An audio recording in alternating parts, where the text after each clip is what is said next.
Hey, this is Yvette with Vanderbrink Auctions, and it is 4:45 in the morning, and we are going to get on a plane. Got my tickets. We're going out and back in the same day. You know how I always sell other people's stuff? Well, today is a little bit of a car story for me. So we'll see. I'll keep you posted. But we are heading to Colorado, and we'll be out there at about 11:30. And we'll see what we got out there. It's a little bit something special. And we are turning around and coming back tonight. So we'll keep you updated, but I'm going to go through security here in Sioux Falls, South Dakota, and hope I don't have to wind up with an anal probe. They're a little aggressive here. But anyway, we'll keep you posted, and we're going to Colorado to look at a car. All right, we're out here outside Grand Junction, Colorado. And we're here to look at some cars. And so I had a gentleman call me and say that he had a car out here he wanted me to look at. Well, it's a little bit more than that. So I've been carrying this VIN number around for quite a while. And I've had dealers check, I've had DMV check. Anyway, I put it on old Facebook and in the Try 5 group. And I put it out there, hey, I'm looking for this VIN number, black and white 57. And sure enough, these guys called me and said, I got your dad's car. So I flew out here and to take a look at it. I sold it at auction at his 57 Chevy auction in 2003, which was 20 years ago. When I was little, my sister and I actually rode in the back seat. My mom used to hide our Christmas presents in the trunk in the corn crib, and Susie and I would take a screwdriver, and of course we'd look at them and pretend we didn't know what we were getting for Christmas off and on. Anyway, he sent the car off to Brandon Body Shop, had it painted. They ordered brand new interior and never got that done. Well, anyway, it sat uptown in Garrettson in his man cave for a number of years. And so I wound up talking to the guy out here who is a 57 collector himself. And he said, well, I want you to come out here and look at it and make sure that it is the right one. So, all right. So I pulled in and they already had it out. And when I last remember, it had shiny black paint. Now I knew the interior had not been done, but I got my handy dandy little piece of paper out and held it up. Sure enough, it's the Nordstrom car. So anyway, we made a deal, and I bought my dad's and mom's 57 Chevy back. So first it's going to go to South Dakota, and then it's going to come back to Minnesota and live a new life. And I was talking to Mom. I called him, sent him a picture first, sent him a text. Thank God for text. And they were at McDonald's or something. And I said, hey, open up your text. And Mom goes, what is that? That's a 57. And I said, it's your 57. And they're like, what? Anyway, I bought it back.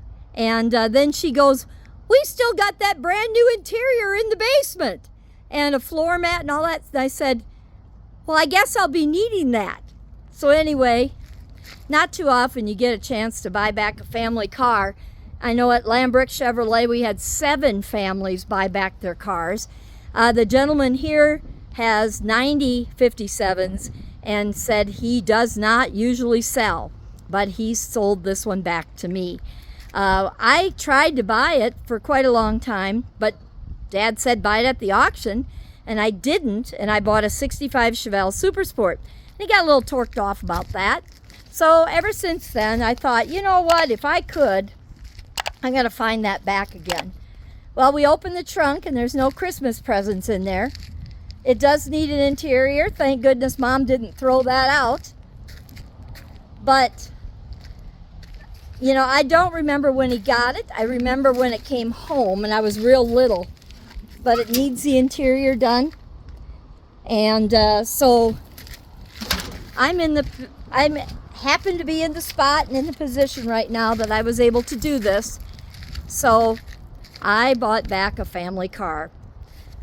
So this 57 is gonna be mine. Oh, I can tell my sister and my brother, I'll send them a picture and let them see this video, But that's my trip. That's my adventure. I came out to Colorado and I bought back my mom and dad's 57 Chevy from a gentleman out here outside Grand Junction. Little did I know, I talked to this guy in 2008 at an auction that we did out here, and he said, hey, I've got your dad's 57. And I said, well, if you ever want to sell it, I'd like it back. And then I went looking on our data, our computer stuff, and it's on a floppy disk and our auction data. You can't read that stuff anymore. So I wasn't able to go that way. Tried the DMV, couldn't find it, but lo and behold, old Facebook found this car for me. So it's pretty cool. It's going to come back with me, and it's now mine, and I'll be transferring title when I get home. So I'll be going over to Edgerton to get that done. But happy deal. It's always a good thing when family can buy back cars, and now was my chance. And so Grand Junction's kind of bittersweet for me. In 2008, I was doing chemo, and I wound up in the hospital out here, and my husband had to come out here and get me and my son. That was, oh my gosh, in 2008 when I did that sale. And so a lot of miles have come on me and this car. So I am I got to do a math, 15-year plus cancer survivor. And that's why Grand Junction is a little bittersweet for me. So it's kind of funny, not really, that I met up with my past in Grand Junction area. And so now it's a happy time when I come to Grand Junction. I got to buy back a family car. So I'll keep you posted on how the restoration goes and that we get it home. And make sure to check out vanderbrinkauctions.com and let me help you get your car story. See you at the auction.